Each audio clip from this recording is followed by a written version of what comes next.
Bismillahirrahmanirrahim. Kalau tidak kerana bintang, tak akan bulan kelihatan tinggi.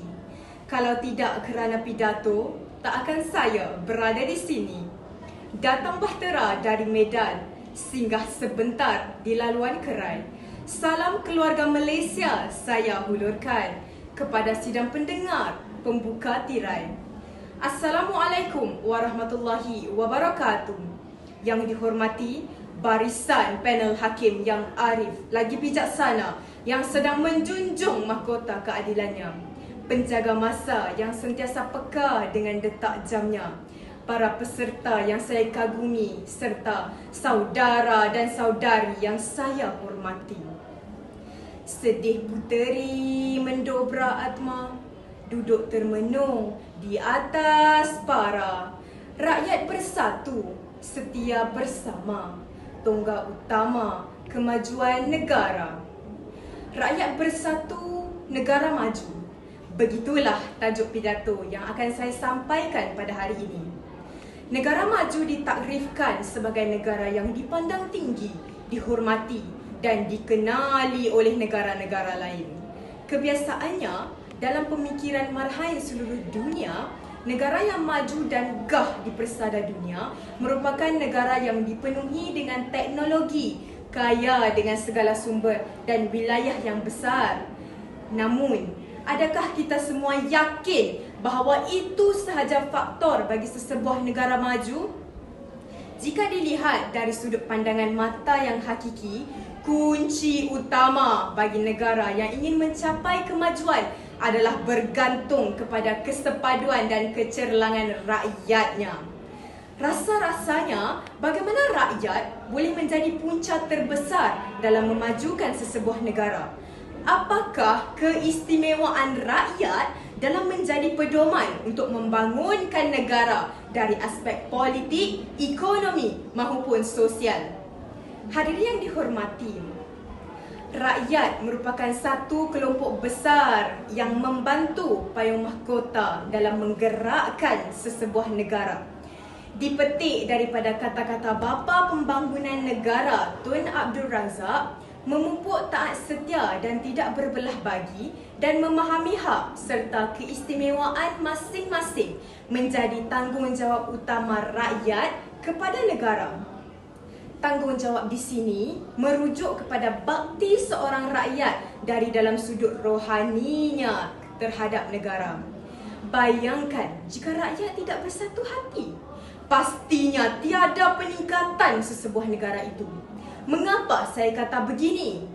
Ketidaksepaduan rakyat yang bersikap mementingkan diri sendiri, tidak suka bergaul dan perasaan hasad dengki sesama sendiri akan meruntuhkan tiang negara. Contohnya, seorang peniaga tidak akan laku jualannya jika dirinya tidak bersepadu dengan yang lain, malah lebih merugikannya berlipat kali ganda. Maka perniagaan tidak akan berkembang. Seterusnya, ekonomi negara turut jatuh merudum. Isu yang dikatakan banyak berlaku pada zaman ini menunjukkan kita masih berada di tahap sederhana tetapi masih boleh dibaiki.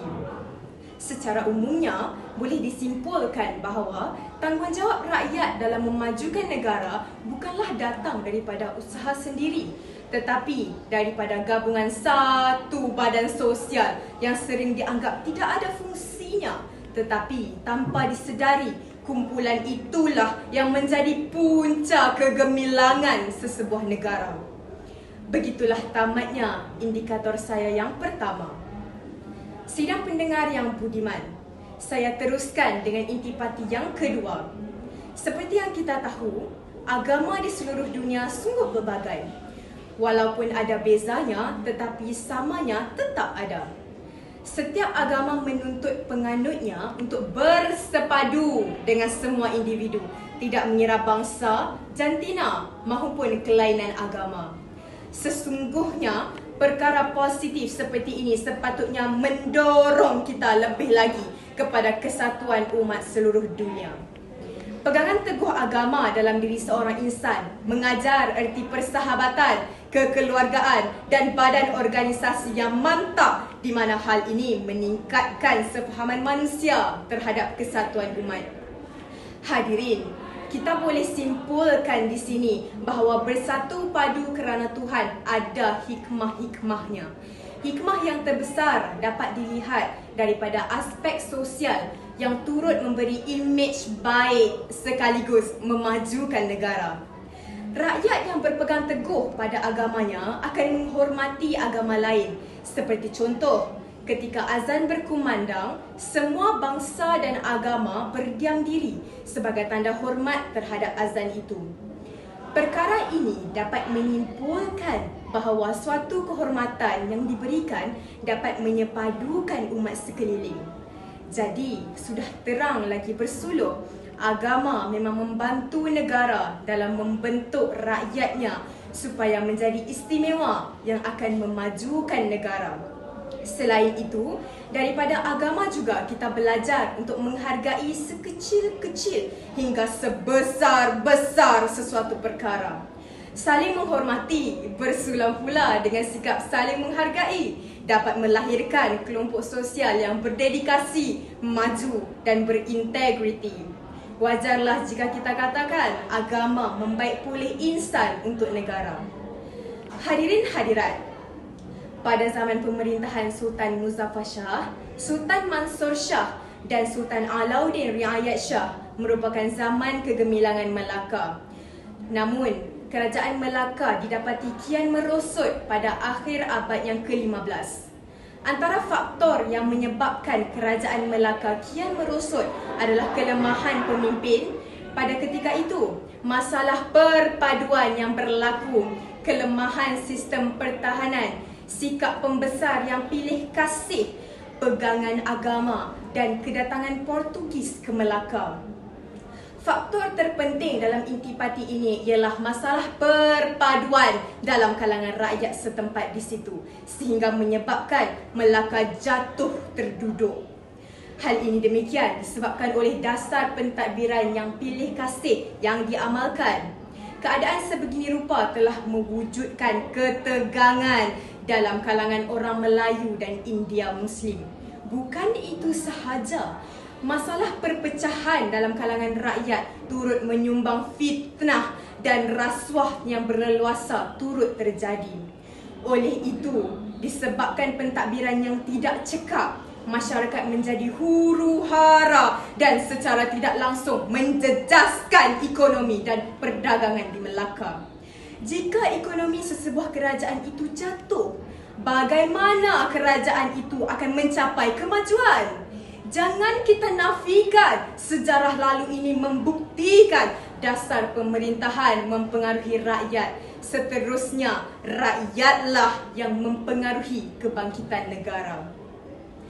Hadirin yang dirahmati, secara keseluruhan, perpaduan kaum merupakan antara faktor terpenting dalam mengekalkan keharmonian masyarakat berbilang kaum dan agama. Sekiranya kita berpecah atau bertelingkah antara satu sama lain, negara yang aman dan harmoni ini akan menjadi mundur dan pertikaian akan menyebabkan ketidakstabilan ekonomi yang menjejaskan pembangunan negara. Masyarakat Malaysia perlu menjadi penggerak utama dalam memupuk dan mengekalkan perpaduan antara kaum dalam usaha untuk mencapai matlamat ke arah status negara maju serta memastikan pembangunan ekonomi negara yang stabil dan konsisten.